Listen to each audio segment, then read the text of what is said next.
한국에 살던 외국인들이 입을 모아 하는 말이 있습니다. 다시 예전의 삶으로 돌아갈 수 없다. 이 말이 과하게 들리시나요? 그런데 한국을 떠나 원래 살던 곳으로 돌아가는 순간 그 말이 무슨 뜻인지 알게 됩니다. 문 앞 택배가 불안해지고 급할 때 화장실 하나 찾는 일이 어려워집니다. 잃어버린 물건은 먼저 포기하게 되고요. 아픈 날에는 예약부터 걱정합니다. 서류 한 장 때문에 반나절이 날아가고 밤 10시의 길에서는 저절로 뒤를 돌아보게 됩니다. 한국에 있을 때는 몰랐어요. 너무 평범해서 특별한 줄 몰랐습니다. 하지만 떠난 뒤에야 보였습니다. 한국은 단순히 빠르고 편한 나라가 아니었습니다. 작은 불편 하나까지 그냥 두지 않는 나라였습니다. 한국에 살던 외국인들이 돌아가지 못하는 6가지 이유, 지금 시작합니다. 한국 최고라고 댓글을 남겨주세요. 여러분의 구독과 좋아요는 아주 큰 힘이 됩니다. 선진국이면 다 비슷하지. 내 기억이 좀 미화된 거 아니야? 그 한마디가 이상하게 오래 남았습니다. 누가 한국을 비웃어서가 아니었어요. 그 말을 듣는 순간 저도 바로 반박하지 못했기 때문입니다. 그날은 파리 편집국 근처 작은 술집에 있었습니다. 늦은 회의가 끝난 밤이었고 테이블 위에는 식은 커피잔과 빨간 표시가 가득한 원고들이 펼쳐져 있었죠. 술잔이 돌자말이 가벼워졌습니다. 저도 분위기에 맞춰 서울 이야기를 꺼냈습니다. 저는 서울에서 2년을 보내고 막 파리로 돌아온 참이었습니다. 직업은 기자였고 오래 써온 분야는 도시 생활이었어요. 교통, 공공시설, 민원, 시민의 불편을 취재해 온 사람이었습니다. 그래서 더 이상했습니다. 웬만한 도시는 쉽게 칭찬하지 않던 제가 서울 이야기만 나오면 말이 길어졌거든요. 누군가 서울 생활은 어땠느냐고 물었습니다. 저는 별 생각 없이 대답했습니다. 이상하게 거기서는 작은 일 때문에 하루가 쉽게 무너지지 않았어요. 처음엔 다들 웃었습니다. 서울이 빠르다는 얘기냐고, 지하철이 좋다는 얘기냐고 했죠. 저는 고개를 저었습니다. 단순히 빠르다는 말로는 부족했습니다. 새벽에 주문한 식재료가 아침 현관 앞에 놓여 있던 일, 밤 10시가 넘어도 편의점 불빛을 지나 집에 돌아가던 일, 갑자기 필요한 서류를 주민센터와 무인 발급기에서 바로 뽑았던 일. 저는 그런 장면을 하나씩 꺼냈습니다. 말을 하다 보니 제 목소리가 조금씩 높아졌어요. 서울에서는 작은 문제가 생겨도 대개 다음 방법이 있었습니다. 물건은 받을 곳이 분명했고 밤길에는 불빛이 이어졌습니다. 서류 하나 때문에 하루를 포기하지 않아도 됐죠. 그런데 제 설명이 길어질수록 맞은편의 선배 기자는 술잔을 돌리며 웃었습니다. 그건 관광객 효과야. 외국에 오래 있다 오면 원래 그래. 낯선 곳에서 잘해주는 것만 크게 보이지. 오래 있으면 어디든 좋아 보이는 법이야. 옆자리 동료도 말을 보탰습니다.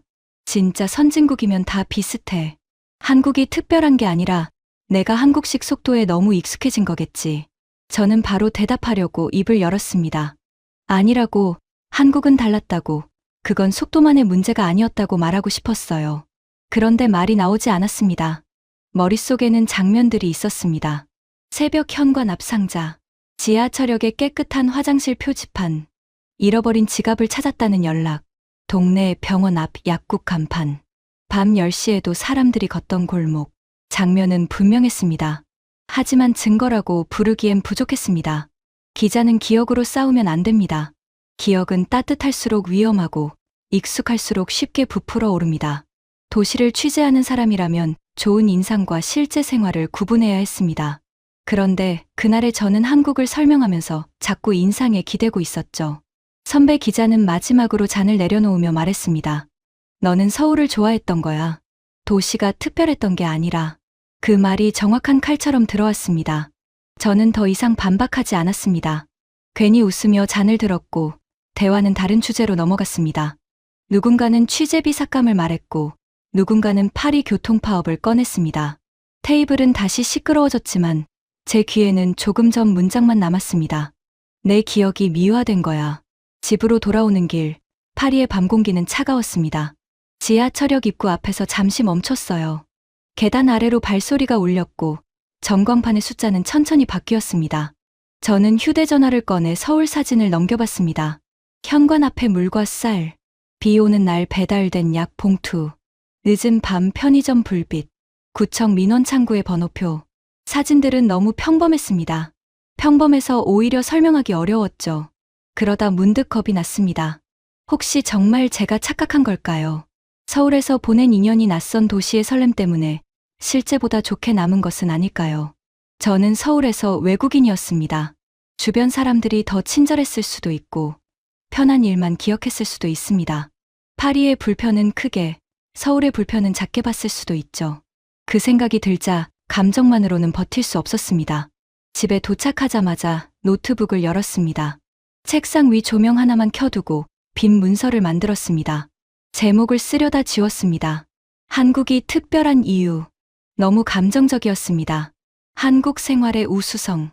결론부터 정해놓은 말 같았습니다. 한참을 망설이다가 첫 줄에 이렇게 적었습니다. 내 기억이 틀렸을 가능성부터 확인한다. 그 문장을 쓰고 나서야 손이 움직이기 시작했습니다. 한국을 변호하려고 시작하면 안 된다고 생각했습니다. 반대로 해야 했습니다. 좋았다고 느낀 것들을 하나씩 의심해야 했습니다. 같은 조건을 만들고 같은 상황을 겪고 결과를 기록해야 했습니다. 서울에서 당연했던 일이 여러 사람에게도 가능한지 확인해야 했습니다. 저는 빈 문서 아래에 6가지를 적었습니다. 문 앞 택배와 새벽 배송, 공중 화장실, 분실물 회수, 응급진료, 빠른 행정 서비스, 그리고 밤길과 안심기가. 목록을 적고 나니 마음이 조금 차분해졌습니다. 이건 동료들에게 이기기 위한 일이 아니었습니다. 제 안에 남은 한국의 기억을 다시 묻는 일이었죠. 저는 화면을 한참 바라보다가 마지막 줄을 덧붙였습니다. 각 항목은 가능한 한 같은 조건으로 비교한다. 결과가 내 기억과 다르면 기억이 아니라 결과를 따른다. 그 문장을 쓰는 순간 조금 무섭기도 했습니다. 만약 결과가 다르면 어떻게 해야 할까요? 만약 한국에서 느꼈던 안정감이 제 개인적 착각이었다면 저는 제 기억을 고쳐야 했습니다. 기자로서는 그게 맞았습니다. 하지만 마음 한쪽에서는 한 장면이 계속 떠올랐습니다. 서울의 어느 새벽이었습니다. 현관문을 열었을 때 주문한 생수와 식재료가 문 앞에 가지런히 놓여 있었습니다. 아무도 지키지 않았고 누구도 서명하지 않았습니다. 상자에는 제 이름만 붙어 있었죠. 저는 그것을 너무 당연하게 들고 들어갔습니다. 그때는 몰랐습니다. 그 작은 상자가 한도 씨가 사람을 믿는 방식에 대한 첫 번째 증거가 될 줄은요. 처음 확인한 것은 택배였습니다. 사실 너무 평범한 일이죠. 물건을 주문하고 집에 없을 때 문 앞에 놓아달라고 부탁하는 일. 서울에 있을 때 저는 이걸 거의 생각하지 않았습니다. 앱에서 몇 번 누르면 다음날 현관 앞에서 상자를 들고 들어왔습니다. 그래서 더 확인해 보고 싶었습니다. 제가 편하게 기억한 것인지 아니면 정말 많은 사람이 그렇게 받고 사는지 알고 싶었습니다. 파리 집 근처 온라인 마트에서 생필품을 주문했습니다. 세제, 휴지, 생수, 통조림 몇 개였습니다. 비싼 물건은 아니었어요. 누가 꼭 훔쳐가고 싶을 만한 것도 아니었습니다. 저는 배송 요청란에 문 앞에 놓아달라고 적었습니다. 그리고 일부러 집을 비웠습니다. 서울에서 너무 당연했던 상황을 그대로 만들어 보고 싶었습니다. 사람이 집에 없어도 물건이 제자리로 오는지 그 한 가지를 보고 싶었습니다. 오후에 휴대전화가 울렸습니다. 배송 완료 알림이었습니다. 순간 조금 웃음이 났습니다. 이렇게 쉽게 끝나면 제가 괜히 큰일처럼 생각한 걸 수도 있었습니다. 선배 기자의 말이 맞을 수도 있었죠. 선진국이면 결국 다 비슷하다는 말. 어쩌면 제가 서울에서 살던 시간을 너무 좋게만 기억했을지도 몰랐습니다. 하지만 집에 돌아와 현관 앞을 보는 순간 웃음이 멈췄습니다. 아무것도 없었습니다.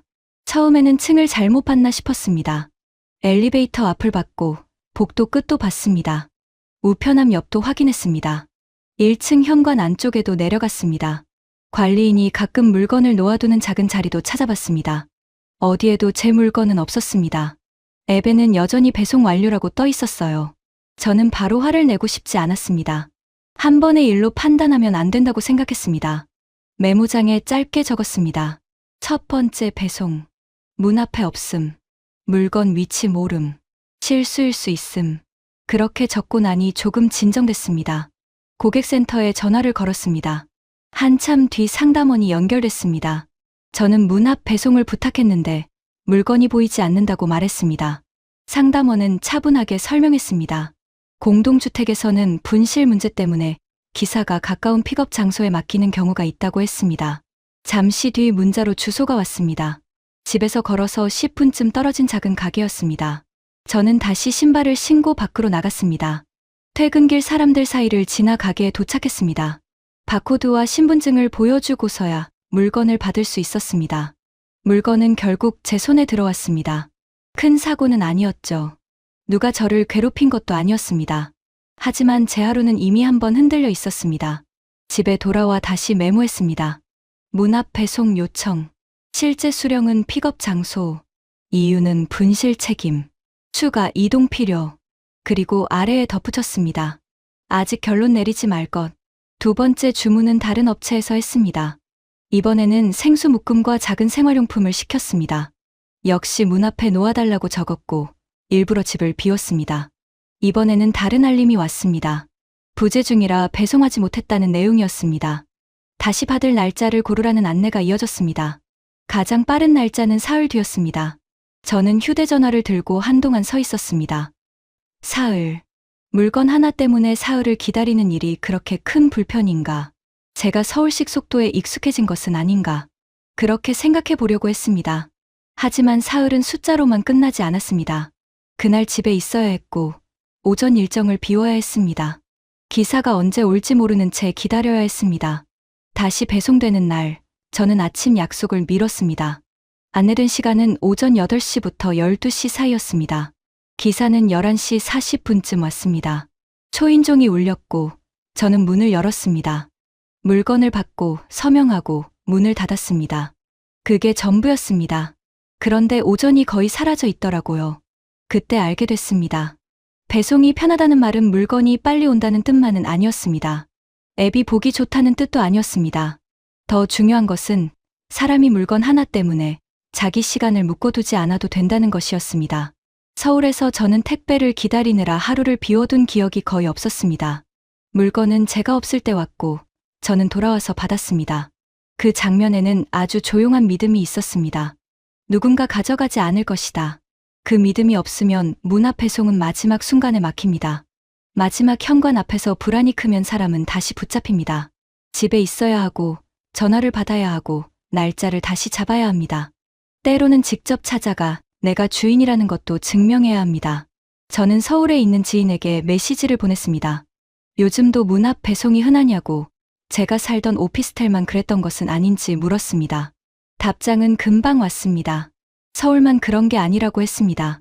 빌라도, 오피스텔도, 지방의 아파트도 대부분 문 앞에 두고 간다고 했습니다. 물론 사고가 전혀 없는 것은 아니지만 많은 사람이 그렇게 받고 산다고 했습니다. 저는 그 문장을 여러 번 읽었습니다. 대부분 문 앞에 두고 간다. 짧은 말이었지만 그 안에 제가 설명하지 못했던 차이가 들어 있었습니다. 한국에서는 현관 앞 상자가 특별한 사건이 아니었습니다. 사람들은 보고도 지나갔고 기사는 그 지나감을 믿고 물건을 두었습니다. 받는 사람은 그 믿음 위에서 자기 일을 했습니다. 물론 한국도 완벽하지 않습니다. 택배가 사라지는 일도 있습니다. 배송 노동이 힘든 것도 사실입니다. 그 점을 빼고 말하고 싶지는 않았습니다. 다만 제가 확인한 차이는 분명했습니다. 파리에서 물건은 저에게 오기 전에 몇 번 멈췄습니다. 문 앞이 아니라 다른 곳으로 갔고 다시 받으려면 날짜를 잡아야 했습니다. 저는 물건을 따라 움직여야 했습니다. 서울에서 제가 기억한 장면은 반대였습니다. 제가 밖에 있는 동안 물건이 먼저 와 있었습니다. 저는 제 일을 하다가 돌아와 상자를 들고 들어갔습니다. 처음에는 이렇게 쓰려 했습니다. 한국은 배송이 빠르다. 하지만 그 말은 너무 짧았습니다. 제가 본 것은 속도만이 아니었습니다. 집에 없는 동안에도 물건이 무사히 도착해 있다는 안심이었습니다. 그래서 메모장의 결론을 고쳐 썼습니다. 한국의 배송은 빠른 서비스라기보다 서로를 믿는 마음이 현관 앞에 놓이는 장면이었다. 그 문장을 적고 나니 첫 번째 확인이 끝난 것 같았습니다. 하지만 곧 다음 질문이 떠올랐습니다. 물건은 늦어도 다시 살 수 있습니다. 그렇다면 물건이 아니라 사람이 갑자기 곤란해지는 순간은 어떨까요? 낯선 거리에서 몸이 급해지고 지금 당장 들어갈 곳이 필요해지는 순간. 그때 도시는 얼마나 빨리 문을 열어줄까요? 사람이 거리에서 가장 빨리 작아지는 순간은 몸이 급해졌을 때였습니다. 그날 저는 파리의 오래된 광장 근처를 걷고 있었습니다. 오전 취재가 길어졌고 점심은 빵 한 조각으로 넘겼습니다. 다음 약속까지는 시간이 조금 남아 있었죠. 저는 카메라 가방을 메고 질문을 정리하고 있었습니다. 처음에는 배가 조금 불편한 정도였습니다. 그런데 몇 분이 지나자 걸음이 달라졌습니다. 천천히 보던 건물들이 눈에 들어오지 않았습니다. 대신 간판부터 찾기 시작했습니다. 카페인지, 서점인지, 공공건물인지, 안에 화장실이 있을 만한 곳인지부터 보였습니다. 조금 전까지 취재하던 거리가 순식간에 다른 길이 됐습니다. 들어갈 수 있는 문이 어디인가? 저는 휴대전화를 꺼내 지도 앱을 켰습니다. 공중화장실을 검색했습니다. 표시가 몇 개 뜨긴 했습니다. 하지만 가장 가까운 곳은 문 여는 시간이 애매했습니다. 다른 한 곳은 돈을 내야 하는 곳이었습니다. 조금 떨어진 곳에는 카페들이 줄지어 있었습니다. 저는 그 순간에도 스스로를 달랬습니다. 화장실 하나로 도시를 판단하면 안 된다. 선배 기자가 들었다면 웃었을지도 모르죠. 하지만 몸이 급해지면 설명보다 문을 먼저 찾습니다. 저는 가장 가까운 카페로 들어갔습니다. 계산대 앞에서 커피를 주문했습니다. 그리고 조심스럽게 화장실을 물었습니다. 직원은 말없이 작은 열쇠가 달린 나무판을 건넸습니다. 화장실은 카페 안쪽이 아니라 건물 복도 끝에 있다고 했습니다. 저는 커피가 나오기도 전에 열쇠를 들고 나갔습니다. 복도 끝 문은 낡아 있었습니다. 손잡이를 돌리자 축축한 냄새가 먼저 올라왔습니다. 바닥에는 물기가 번져 있었습니다. 휴지는 거의 없었고 세면대 주변에는 물때가 있었습니다. 문 앞에서 잠깐 멈췄습니다. 하지만 급한 사람에게는 선택지가 많지 않습니다. 그 사실이 이상하게 서글펐습니다. 밖으로 나왔을 때 커피가 계산대 위에 놓여 있었습니다. 저는 커피를 받아 들고 다시 거리로 나왔습니다. 손에는 영수증이 남아 있었습니다. 화장실을 쓰기 위해 산 커피였습니다. 큰 돈은 아니었습니다. 직원이 불친절했던 것도 아니었습니다. 그래도 그 영수증이 오래 눈에 들어왔습니다. 길가에 서서 메모했습니다. 도심, 화장실 이용 위에 카페 결제, 열쇠 필요, 냄새 있음, 바닥 젖음, 휴지 부족, 청소 상태 불안. 쓰고 보니 불평처럼 보였습니다. 그래서 바로 아래에 적었습니다. 한 곳에 문제일 수 있음. 단정하지 말 것. 두 번째 장소로 갔습니다. 지도에 공공시설처럼 표시된 곳이었습니다. 거리는 멀지 않았지만 입구를 찾는데 시간이 걸렸습니다. 안내가 뚜렷하지 않았고 골목을 한 바퀴 돌아야 했습니다. 도착해 보니 문은 잠겨 있었습니다. 문 앞에는 안내문이 붙어 있었습니다. 하지만 처음 온 사람이 바로 이해하기는 어려웠습니다. 언제 여는지, 지금은 왜 닫혀 있는지, 가까운 다른 곳은 어디인지 알기 힘들었습니다. 그때 제 옆으로 노부부가 다가왔습니다. 남자는 지팡이를 짚고 있었고 여자는 휴대전화 화면을 크게 키워보고 있었습니다. 두 사람도 같은 표시를 보고 온 듯했습니다. 여자가 잠긴 문을 한번 밀어보더니 남자를 돌아보며 말했습니다. 다른 데 가야겠네. 별말 아니었습니다. 그런데 그 말이 오래 남았습니다. 젊고 건강한 저도 이렇게 조급해지는데 지팡이를 짚은 사람에게는 얼마나 힘들까요? 아이 손을 잡은 부모에게는 어떨까요? 임산부에게는, 약을 먹은 사람에게는, 처음 온 여행자에게는 어떨까요? 그때 화장실은 더 이상 사소한 시설처럼 보이지 않았습니다. 도시는 사람이 괜찮을 때만 쓰는 곳이 아닙니다. 사람은 어느 순간 갑자기 약해집니다. 배가 아프고 땀이 나고 주변 시선이 신경 쓰이고 어디로 가야 할지 몰라 작아집니다. 그때 문이 열려 있는가? 아니면 알아서 해결하라고 밀어내는가? 차이는 컸습니다. 저는 서울에서 봤던 장면들을 떠올렸습니다. 지하철역 안쪽의 화장실 표지판, 구청 1층 복도의 깨끗한 화장실, 공원 산책로 옆 안내판, 전통시장 안쪽의 공중화장실. 물론 한국의 모든 화장실이 깨끗한 것은 아닙니다. 낡은 곳도 있고 사람이 몰리는 시간에는 지저분한 곳도 있죠. 관리가 부족한 곳도 분명히 있습니다. 하지만 제가 서울에서 자주 본 화장실에는 공통점이 있었어요. 문이 열려 있었습니다. 표지판이 보였고 휴지와 세면대가 있었죠. 돈을 쓰지 않아도 들어갈 수 있는 곳도 많았습니다. 그 당연함은 평소에는 장점처럼 보이지 않습니다. 서울 지하철역에서 안내판을 따라 화장실을 찾는 일, 주민센터나 도서관에서 화장실을 쓰는 일, 공원에서 아이가 급해졌을 때 표지판을 보고 뛰어가는 일. 그런 장면은 여행사진에 남지 않습니다.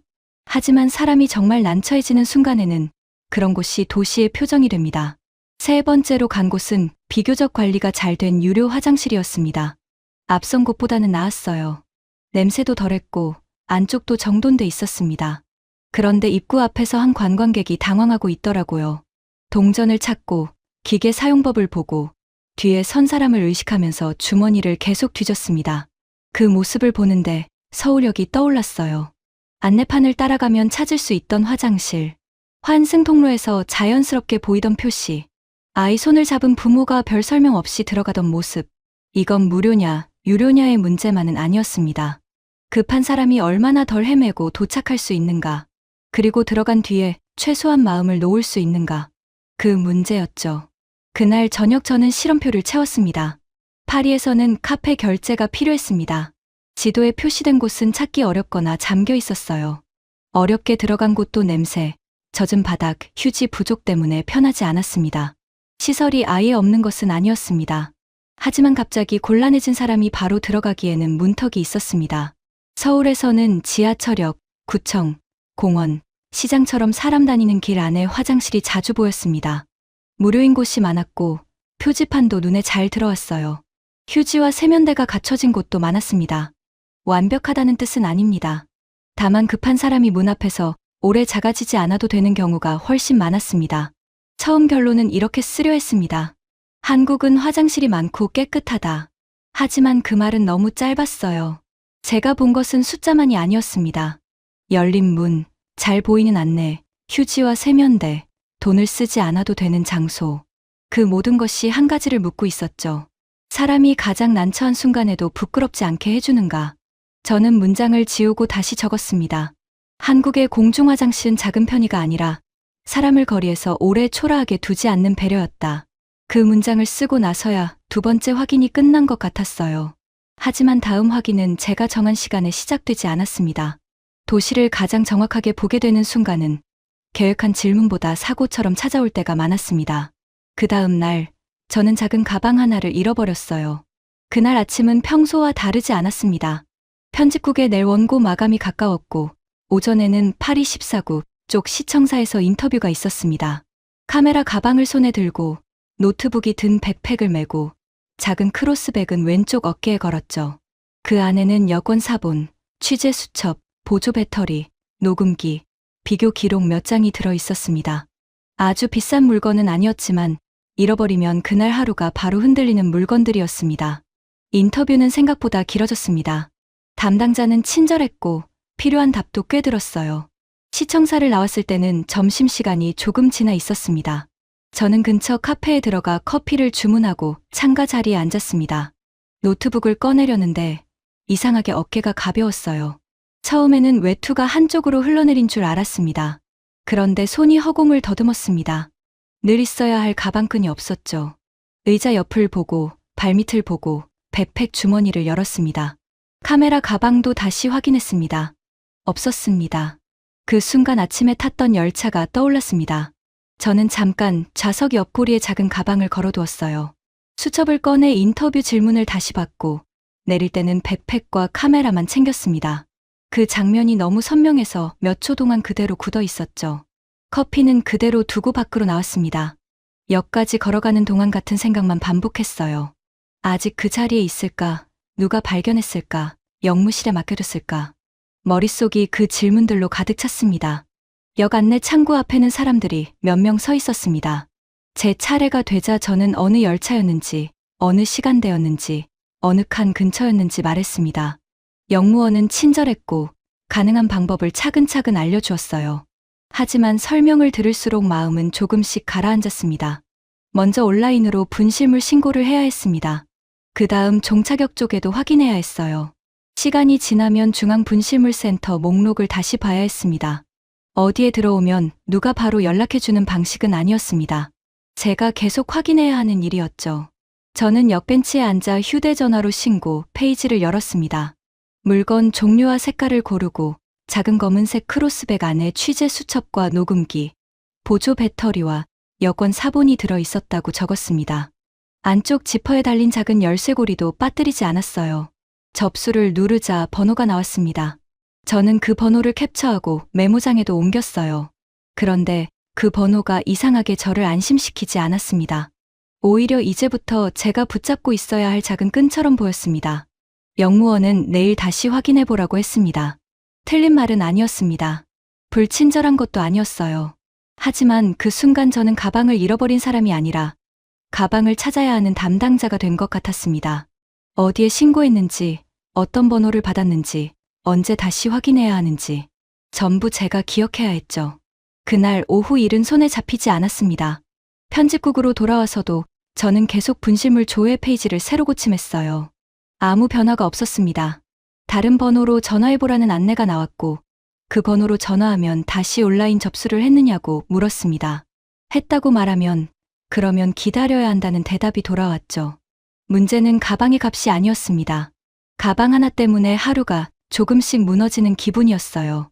회의에 앉아 있어도 귀는 휴대전화 알림에 가 있었습니다. 원고를 쓰다가도 신고 내용을 제대로 적었는지 다시 떠올렸습니다. 열차 시간을 잘못 적은 것은 아닐까? 검은색이라고만 쓰면 너무 흔한 것은 아닐까? 사흘째 되는 날, 저는 편집국 동료에게 물었습니다. 혹시 이런 경우에 더 확인해 볼 곳이 있느냐고요. 그는 커피잔을 들고 어깨를 한번 들썩였습니다. 누가 가져갔겠죠. 짧은 말이었는데 이상하게 오래 남았습니다. 화가 난 것은 아니었어요. 그는 저를 놀리려던 것도 아니었습니다. 오히려 위로에 가까웠을 겁니다. 하지만 그 말투가 너무 자연스러웠습니다. 누가 가져갔겠죠. 그 한마디에는 이미 끝난 일이라는 느낌이 들어 있었죠. 잃어버린 물건은 대체로 돌아오지 않는다는 생각. 맡겨졌을 가능성보다 누군가 가져갔을 가능성을 먼저 떠올리는 마음. 저는 그게 낯설면서도 이해가 됐어요. 그리고 그때 서울에서 본 장면들이 떠올랐습니다. 지하철에서 지갑을 두고 내린 친구가 영무실에서 그대로 찾았던 일. 카페 의자에 노트북 가방을 두고 나온 사람이 1시간 뒤 돌아갔더니 직원이 카운터 안쪽에 보관하고 있던 일.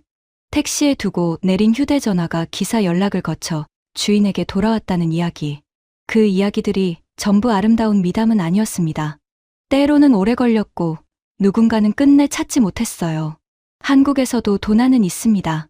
모든 사람이 남의 물건을 지켜주는 것도 아닙니다. 하지만 차이는 있었습니다. 서울에서는 잃어버린 순간에 바로 떠오르는 다음 행동이 있었어요. 지하철 유실물 센터를 확인해 볼 수 있었습니다. 택시 기록을 찾아볼 수 있었습니다. 경찰서나 분실물 센터에 들어왔는지 볼 수 있었습니다. 카페 직원에게 물어보면 맡아둔 물건이 나오는 일도 많았죠. 물건을 주운 사람도 어디에 맡기면 되는지 비교적 알고 있었습니다. 잃어버린 사람도 어디부터 찾아보면 되는지 알고 있었습니다. 그 차이가 컸어요. 선한 마음만으로는 부족합니다. 누군가 좋은 마음으로 물건을 주어도 맡길 곳이 멀고 어렵다면 그냥 지나칠 수 있습니다. 반대로 맡길 곳이 가까이 있고 거기에 두면 주인이 찾을 수 있다고 믿으면 사람은 조금 더 쉽게 움직입니다. 저는 그날 밤 시험표를 열었습니다. 파리에는 절차가 있었습니다. 사람들도 친절했습니다. 하지만 그 절차는 여러 갈래로 나뉘어 있었고 저는 계속 번호를 붙잡고 확인해야 했어요. 주변 사람의 첫 반응도 이미 잃어버린 일에 가까웠습니다. 서울에서는 모든 물건이 돌아오는 것은 아니었습니다. 그래도 잃어버린 사람이 바로 포기하지 않아도 되는 길이 더 선명했어요. 누군가 발견하면 맡길 곳이 있고 잃어버린 사람은 찾아볼 곳이 있었습니다. 처음에는 결론칸에 이렇게 쓰려 했습니다. 한국은 분실물을 잘 찾아준다. 하지만 그 말은 너무 가벼웠습니다. 제가 본 것은 착한 사람들의 이야기만이 아니었죠. 잃어버린 물건 하나를 그냥 운에 맡기지 않으려는 생활의 습관이었습니다. 저는 문장을 지우고 다시 적었습니다. 한국에서는 잃어버린 물건 앞에서도 사람이 처음부터 혼자가 되지 않는다. 그 문장을 쓰고도 가방은 돌아오지 않았습니다. 저는 며칠 더 조회했고 2번 더 전화를 걸었어요. 마지막에는 접수 번호가 적힌 메모를 수첩 뒤에 끼워 넣었습니다. 가방을 잃어버린 불안은 며칠 동안 남았습니다. 하지만 물건을 잃어버린 불안과 몸이 아픈 날의 불안은 전혀 달랐습니다. 물건은 다시 살 수도 있습니다. 기록은 다시 만들 수도 있습니다. 그러나 몸이 보내는 신호는 기다려주지 않습니다. 며칠 뒤 아침, 저는 그 차이를 아주 직접적으로 알게 됐어요. 새벽 4시쯤 잠에서 깼습니다. 처음에는 자세가 불편해서 그런 줄 알았습니다. 옆으로 돌아 누웠는데 배 아래쪽에서 둔한 통증이 계속됐어요. 심하진 않았지만 사라지지도 않았습니다. 아침이 되자 통증은 조금 더 또렷해졌습니다. 전날 늦게 먹은 음식 때문일지도 모른다고 생각했어요. 물을 한 컵 마시고 식탁 옆에 앉았습니다. 마감 중인 원고가 있었고, 오전에는 편집국 회의도 있었습니다. 몸이 조금 불편하다고 하루를 접을 수는 없다고 생각했죠. 그런데 노트북을 여는 순간 화면에 글자가 잘 들어오지 않았습니다. 배 안쪽이 천천히 조여오는 느낌이었어요. 참을 수 없을 정도는 아니었습니다. 그래서 더 애매했습니다. 그냥 넘기기에는 신경 쓰이고 응급실에 갈 만큼인지도 알 수 없었습니다. 아픈 사람이 가장 먼저 하는 일은 병명을 맞히는 일이 아니었습니다. 스스로에게 묻는 일이었습니다. 이 정도면 병원에 가야 하나. 저는 파리에서 등록해둔 주치의 클리닉 번호를 찾았습니다. 전화 연결음이 몇 번 울리고 접수 직원이 받았습니다. 저는 복통이 있고 약간 열감도 있는 것 같고 전날 밤부터 불편했는데 아침부터 더 심해졌다고 말했습니다. 직원은 차분했습니다. 이름과 생년월일을 확인했고 컴퓨터 자판을 치는 소리가 잠깐 들렸습니다. 저는 그 짧은 침묵 동안 식탁 모서리를 손가락으로 두드렸어요. 가장 빠른 예약은 이틀 뒤 오후라고 했습니다. 저는 잠깐 말을 멈췄습니다. 이틀 뒤, 그 사이에 나아질 수도 있었습니다. 하지만 더 나빠질 수도 있었죠. 오늘은 어렵냐고 다시 물었습니다. 직원은 미안하다고 했습니다. 당일 빈자리가 없고 통증이 심하거나 응급이라고 생각되면 응급실을 이용하라고 했습니다. 전화를 끊고 한동안 휴대전화를 내려다봤어요. 문제는 바로 그 말이었습니다. 응급이라는 단어 앞에서 저는 멈췄습니다. 제가 정말 응급일까요? 아니면 그냥 불편한 정도일까요? 응급실에 가면 더 급한 사람들 사이에서 오래 기다려야 할지도 모릅니다. 괜히 큰일처럼 만든 것이면 어쩌나 싶기도 했습니다. 하지만 늦으면 안 되는 신호라면 어떻게 해야 할까요? 아픈 사람에게 가장 어려운 일은 자기 몸을 차분하게 판단하는 일입니다. 몸은 불안한데 머리는 계산을 시작합니다. 조금만 더 참아볼까? 예민하게 구는 걸까? 아니면 지금 가야 하는 걸까? 그 질문들이 계속 이어졌습니다. 저는 소파에 앉았다가 다시 일어났습니다. 인터넷 검색창에 증상을 입력했어요. 검색 결과는 너무 많은 가능성을 보여주었습니다. 단순한 소화불량일 수도 있고 의사를 만나야 하는 문제일 수도 있었습니다. 화면을 볼수록 마음이 놓이기는커녕 더 복잡해졌습니다. 점심 무렵 통증이 조금 가라앉는 것 같았습니다. 저는 그 틈에 회의에 온라인으로 들어갔어요. 하지만 회의 중에도 손은 자꾸 배 위로 갔습니다. 동료가 자료를 넘기고 있었는데 저는 한 문장을 놓쳤습니다. 누군가 제 이름을 불렀고 대답이 한 박자 늦었죠. 그때 알게 됐습니다. 아프면 사람은 일도, 판단도, 체면도 조금씩 놓치게 됩니다. 그날 오후 저는 결국 약국에 먼저 갔습니다. 약사는 친절했어요. 증상을 듣고 약을 권해주었고 심해지면 의사를 만나라고 했습니다. 저는 약봉투를 들고 집으로 돌아왔습니다. 도움은 됐습니다. 하지만 진료는 아니었죠.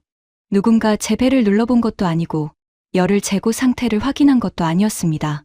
저는 여전히 제 몸을 혼자 짐작해야 했어요. 그날 밤 서울에서 아팠던 날이 떠올랐습니다. 처음 서울에 살기 시작했을 때였습니다. 어느 날 목이 심하게 붓고 열이 올랐어요. 한국어도 완벽하지 않았고 어느 병원에 가야 하는지도 몰랐습니다. 저는 휴대전화 지도 앱에 내과를 검색했습니다. 집에서 걸어서 10분 안쪽에 의원이 몇 곳이나 나왔어요. 저는 가장 가까운 곳으로 걸어갔습니다.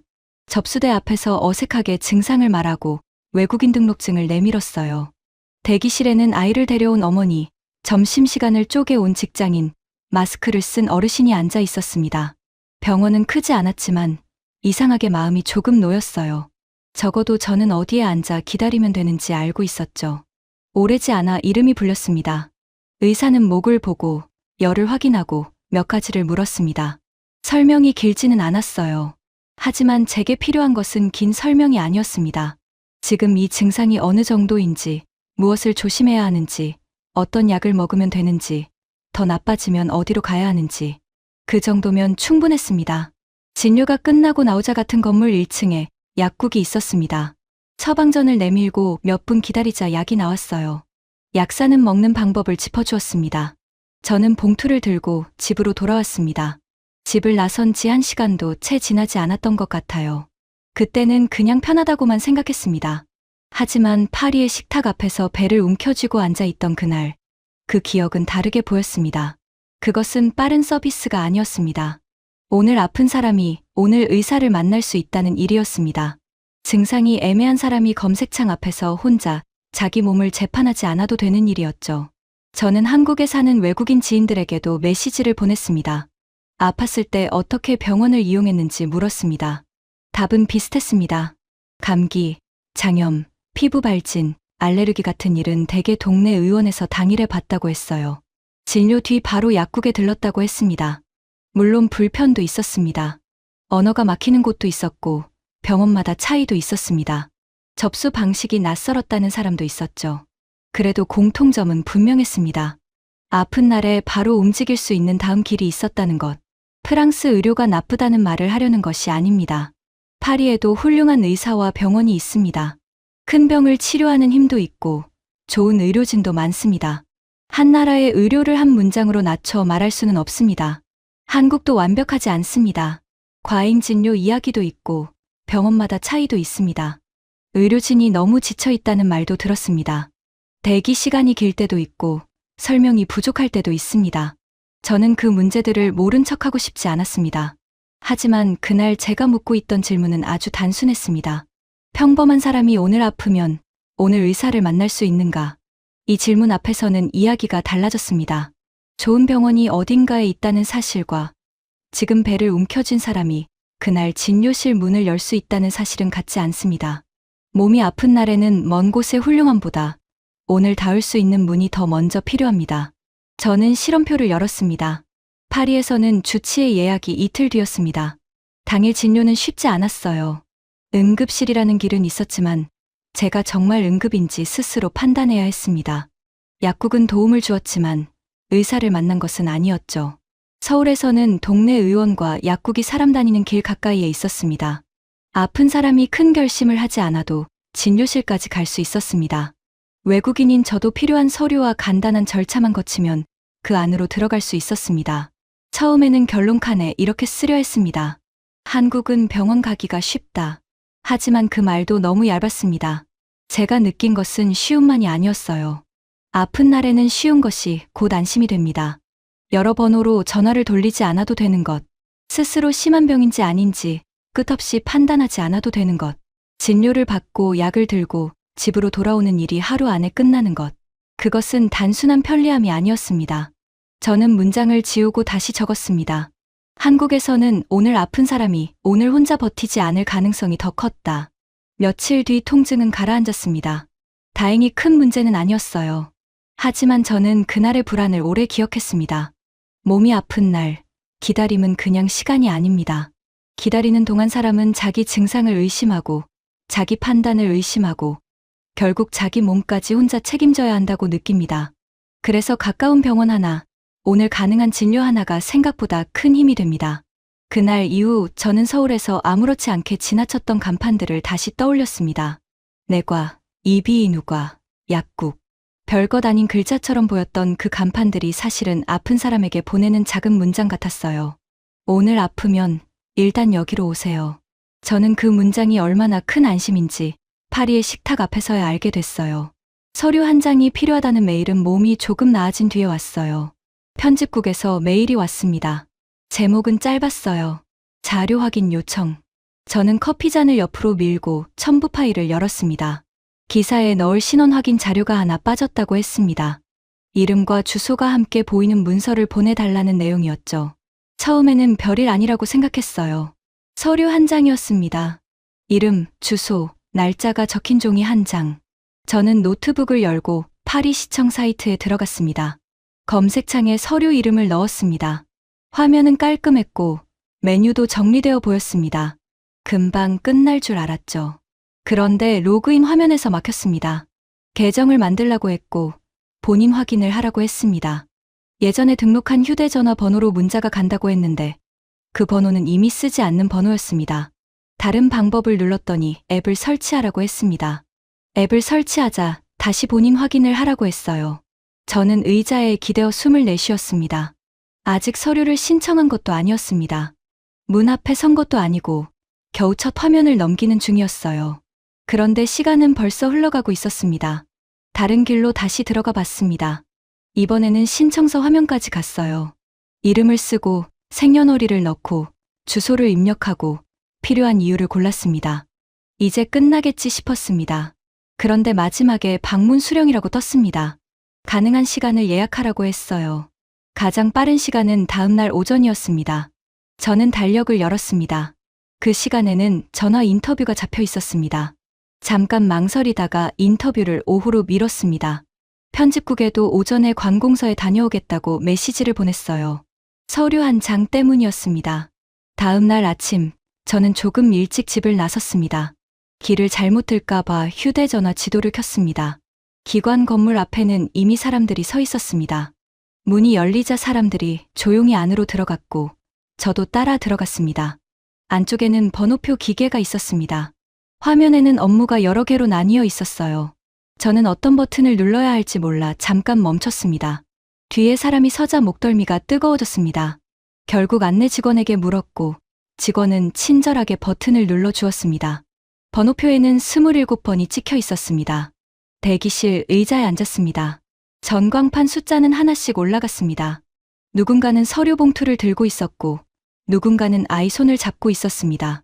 저는 인터뷰 질문을 고쳤지만 글이 눈에 들어오지 않았어요. 숫자가 바뀔 때마다 고개가 올라갔습니다. 40분쯤 지나 제 번호가 불렸습니다. 창구 직원은 미안할 만큼 친절했습니다.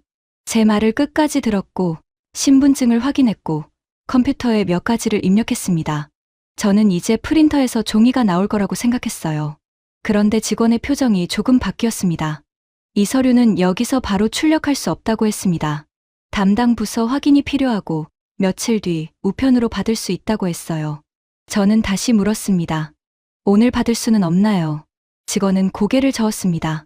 급하면 다른 곳에 문의해 볼 수 있지만 답은 비슷할 거라고 했습니다. 그는 접수 번호가 적힌 종이를 건넸습니다. 저는 그 종이를 들고 자리에서 일어났습니다. 건물 밖으로 나오니 점심시간이 가까웠습니다. 서류는 아직 없었습니다. 그런데 제 오전은 사라져 있었습니다. 인터뷰는 오후로 밀렸고 원고 수정은 저녁으로 넘어갔습니다. 길가에 서서 접수 번호를 내려다보는데 이상하게 허탈했어요. 그때 서울의 주민센터가 떠올랐습니다. 서울에서 살던 어느 오후였습니다. 비슷한 서류가 필요했어요. 저는 또 겁을 먹었습니다. 외국에서 서류를 떼는 일은 늘 어렵다고 생각했기 때문이죠. 그런데 지인이 근처 주민센터에 가보라고 했습니다. 저는 점심을 먹고 주민센터로 걸어갔습니다. 번호표를 뽑고 창구 앞에 앉았습니다. 직원에게 필요한 서류 이름을 말했습니다. 헷갈리는 항목은 직원이 설명해 주었습니다. 신분 확인을 하고 몇 가지를 묻고 프린터가 움직였습니다. 몇 분 뒤 종이가 나왔습니다. 저는 그 종이를 봉투에 넣어 들고 나왔습니다. 너무 조용히 끝나서 오히려 이상했습니다. 필요한 곳에 가서 말했고 받을 수 있는 것은 바로 받았습니다. 또 한 번은 지하철역 근처 무인 발급기를 이용했습니다. 화면에서 서류를 고르고 본인 확인을 하고 수수료를 냈습니다. 기계 안에서 종이가 나왔고 저는 사진을 찍어 담당자에게 보냈습니다. 그때는 그냥 빠르다고 생각했습니다. 하지만 파리에서 오전을 보내고 돌아오는 길에는 그 말이 너무 작게 느껴졌어요. 빠른 게 전부가 아니었습니다. 중요한 건 서류 한 장 때문에 하루를 내놓지 않아도 된다는 점이었습니다. 물론 한국도 늘 쉬운 것은 아니었습니다. 인증이 안 돼서 화가 난 적도 있었고 어떤 창구에서는 설명이 부족했습니다. 어떤 서류는 여러 번 확인해야 했어요. 한국 사람들도 행정 때문에 답답해합니다. 저도 그 말을 압니다. 그래도 차이는 있었습니다. 많은 경우 갈 곳이 가까웠습니다. 물어볼 사람이 있었고 바로 나오는 서류가 있었고 기계로 해결되는 일도 있었습니다. 안 되는 일은 안 된다고 해도 되는 일까지 사람의 하루를 오래 붙잡아 두지는 않았습니다. 집에 돌아와 실험표를 열었습니다. 파리에서는 온라인으로 시작했지만 본인 확인해서 막혔습니다. 결국 다음 날 오전에 직접 갔고 기다렸고 창구에 앉았고 다시 며칠을 기다리게 됐습니다. 사람들은 친절했습니다. 하지만 제 시간은 빠져나갔습니다. 서울에서는 모든 일이 완벽했던 것은 아닙니다. 그래도 많은 서류는 동네 안에서 해결됐습니다. 주민센터와 무인 발급기와 온라인 창구가 제 하루를 덜 흔들어 주었습니다. 처음에는 이렇게 쓰려 했습니다. 한국은 행정이 빠르다. 그런데 부족했습니다. 느린 일의 값은 기다리는 사람이 냅니다. 반차를 내는 사람, 아이를 맡길 곳을 찾는 사람, 마감을 미루는 사람, 길 위에서 시간을 잃는 사람이 냅니다. 저는 문장을 지우고 다시 적었습니다. 서류 한 장이 빨리 나오는 나라는 사람의 하루를 함부로 빼앗지 않는다. 그 문장을 쓰고 나니 조용해졌습니다. 큰 사건은 아니었습니다. 아무도 제게 소리를 지르지 않았고 나쁜 일을 당한 것도 아니었습니다. 그런데 하루는 조금씩 깎여 있었습니다. 작은 불편은 그렇게 옵니다. 크게 아프게 하지 않아서 더 늦게 알아차립니다. 다 끝난 뒤에야 내 시간이 어디론가 사라졌다는 것을 알게 됩니다.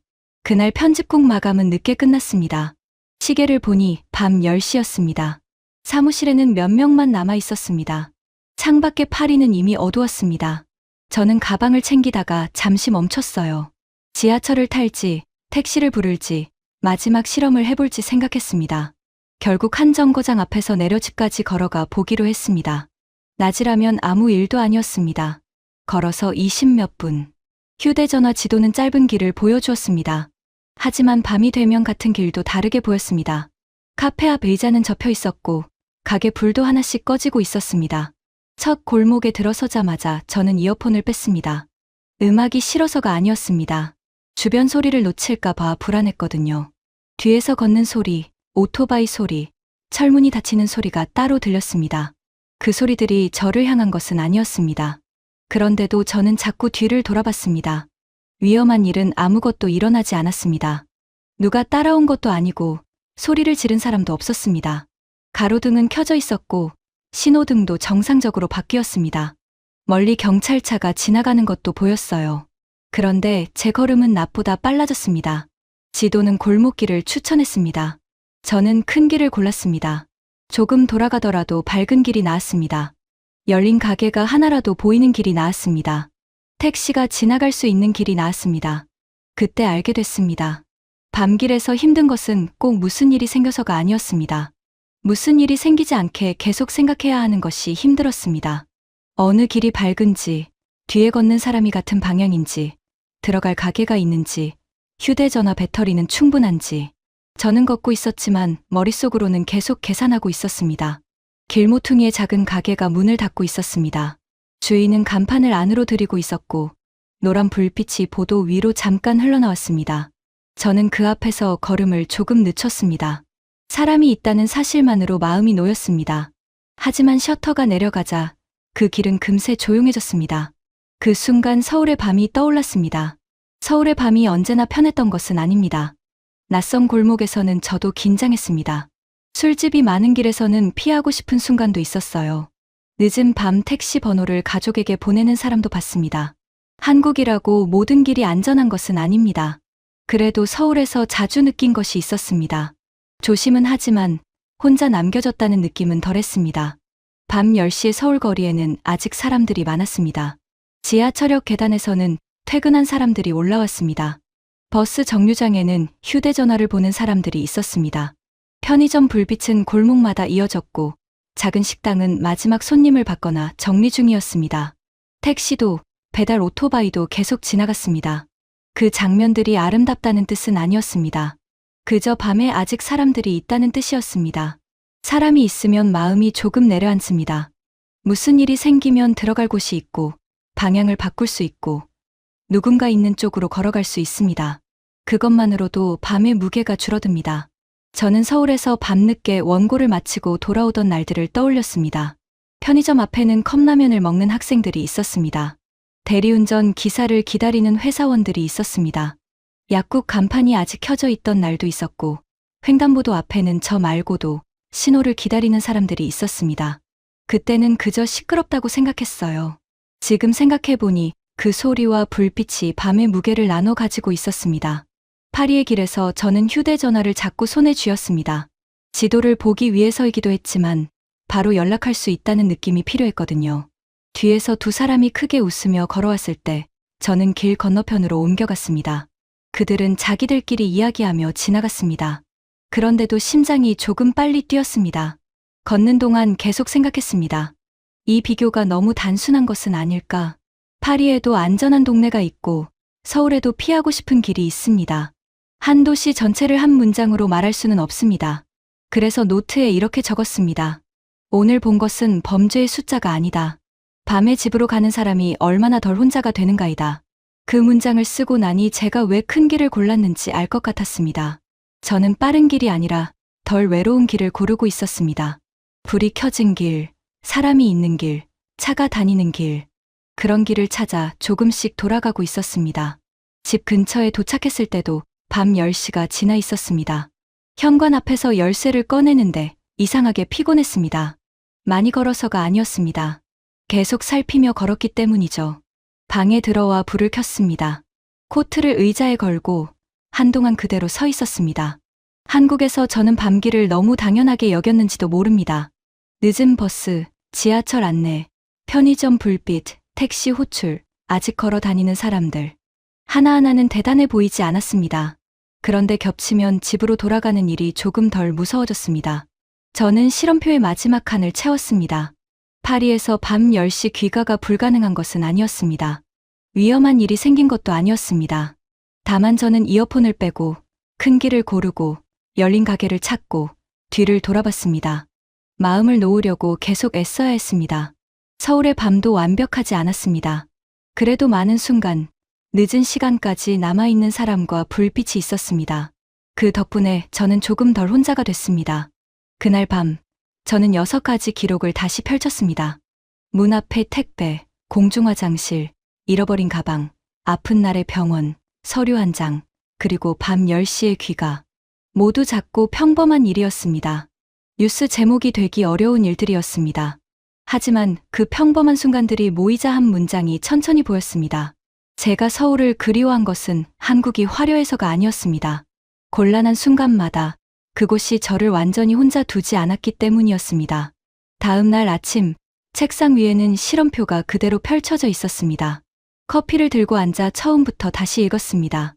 문 앞의 택배, 공중화장실, 잃어버린 가방, 아픈 날의 병원, 서류 한 장, 밤 10시의 귀가가 차례로 적혀 있었습니다.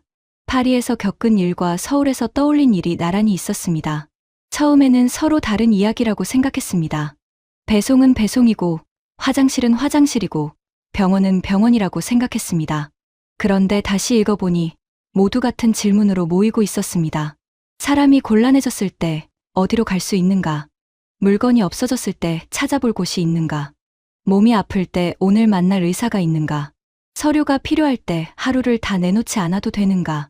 밤에 혼자 걸을 때 들어갈 불빛이 있는가? 질문은 단순했습니다. 답은 단순하지 않았습니다. 한국은 모든 물건을 찾아주는 나라도 아니었습니다. 모든 병원이 친절한 것도 아니었고, 모든 서류가 바로 나오는 것도 아니었습니다. 모든 밤길이 안전한 것도 아니었습니다. 서울에서 살며 불편한 일도 많았습니다. 인증 화면 앞에서 한숨을 쉰 적도 있었고, 붐비는 병원 대기실에서 지친 적도 있었습니다. 밤길을 돌아간 날도 있었습니다. 그래서 한국을 완벽한 나라처럼 말하고 싶지는 않았습니다. 그런 말은 금방 거짓이 됩니다. 어느 나라든 좋은 점과 나쁜 점이 함께 있습니다. 프랑스에도 배울 점은 많습니다. 파리의 오래된 길과 병원과 학교와 이웃의 방식에는 제가 좋아하는 것들이 있습니다. 저는 그 도시를 미워해서 이 기록을 쓴 것이 아니었습니다. 다만 6가지를 직접 겪고 나니 제가 서울에서 느꼈던 편안함이 단순한 추억은 아니었다는 것을 알게 됐습니다. 처음 술집에서 선배가 말했습니다. 내 기억이 미화된 거야. 그 말을 들었을 때 저는 바로 반박하지 못했습니다. 제 안에는 장면이 많았지만 설명할 말을 찾지 못했습니다. 현관 앞 상자, 지하철역 화장실 표지판, 주민센터 번호표, 동네 병원 앞 약국, 밤에도 켜져 있던 편의점 불빛. 저는 그것들이 왜 중요한지 말하지 못했습니다. 이제는 조금 알 것 같았습니다. 그것들은 모두 작았습니다. 너무 작아서 살고 있을 때는 잘 보이지 않았습니다. 하지만 사람이 곤란해지는 순간에는 갑자기 커졌습니다. 물건을 받을 수 있는 문 앞, 급할 때 들어갈 수 있는 화장실, 잃어버린 것을 물어볼 창구, 오늘 갈 수 있는 병원, 바로 뗄 수 있는 서류, 밤길에 남아있는 불빛. 이런 것들이 사람을 크게 행복하게 만들지는 않을지도 모릅니다. 하지만 사람을 덜 무너지게 합니다. 저는 그 차이를 이제야 알게 됐습니다. 좋은 곳은 늘 사람을 감동시키는 곳만은 아니었습니다. 때로는 사람이 당황했을 때 다음에 할 수 있는 일을 하나 남겨두는 곳이었습니다. 한국에서 저는 그 길을 자주 봤습니다. 누군가는 여전히 도움을 받지 못했고, 누군가는 긴 줄 앞에서 지쳤고, 누군가는 밤길이 무서웠습니다. 한국 안에도 고쳐야 할 일은 많았습니다. 저는 그것을 빼고 말하고 싶지 않았습니다. 그럼에도 제가 본 것은 분명했습니다. 한국은 단순히 빠르고 편한 나라가 아니었습니다. 사람이 곤란해지는 순간 혼자 버티게 놔두지 않는 나라였습니다. 그 두 문장을 쓰고 나서 저는 한참 화면을 바라봤습니다. 이 말이 모든 사람에게 같은 뜻으로 들리지는 않을 것입니다. 누군가는 그래도 한국은 피곤하다고 말할 수 있습니다. 누군가는 불친절했던 창구를 떠올릴 수도 있습니다. 누군가는 병원비와 대기 시간을 말할 수도 있습니다. 그 말들도 틀리지 않습니다. 하지만 제 기록은 제게 다른 사실을 보여주었습니다. 저는 한국을 좋아해서 좋게 본 것이 아니었습니다. 좋게 보였던 이유를 뒤늦게 확인한 것에 가까웠습니다. 저는 서울에서 너무 많은 것을 당연하게 여겼습니다. 문 앞에 물건이 있는 것, 아프면 동네 병원에 가는 것, 서류를 뽑고 바로 돌아오는 것, 밤에 길을 걸으며 편의점 불빛을 보는 것, 당연하다고 생각한 것들이 사실은 당연하지 않았습니다. 그것은 많은 사람의 습관과 노력과 약속이 오래 쌓인 결과였습니다. 누군가는 물건을 맡겼고, 누군가는 공간을 청소했고, 누군가는 창구를 지켰고, 누군가는 밤에도 문을 열었습니다. 그 작은 일들이 한 사람의 하루를 덜 흔들리게 했습니다. 창밖으로 파리의 아침이 밝아오고 있었습니다. 빵집 앞에 불이 켜지고 청소차가 지나갔습니다. 카페 직원이 의자를 밖으로 내놓고 있었습니다. 저는 이 도시도 좋아했습니다. 오래된 벽과 좁은 골목과 느린 아침을 좋아했습니다. 이 도시도 제게 많은 것을 가르쳐 주었습니다. 그래서 비교는 승부가 아니었습니다. 어느 도시가 이겼는지 쓰고 싶은 것이 아니었습니다. 저는 제가 놓쳤던 것을 보고 싶었습니다. 한국에서 너무 빨리 지나쳐버린 평범한 장면들이 무엇을 의미했는지 알고 싶었습니다. 수첩을 닫기 전에 마지막 줄을 적었습니다. 나는 한국을 완벽해서 그리워한 것이 아니었다. 곤란한 순간마다 완전히 혼자가 아니었던 기억을 그리워하고 있었다. 그 문장을 적고 나니 마음이 조금 가벼워졌습니다. 누군가 다시 물어도 괜찮을 것 같았습니다. 내 기억이 미화된 거 아니냐고 묻는다면 이제는 조용히 기록을 펼쳐 보일 수 있을 것 같았습니다. 기억만으로는 부족했습니다. 그래서 저는 걸었고, 기다렸고, 잃어버렸고, 아팠고, 서류를 받으러 갔습니다. 그리고 알게 됐습니다. 어떤 나라는 큰 순간보다 작은 순간에 더 선명해집니다. 한국은 제게 그런 나라였습니다.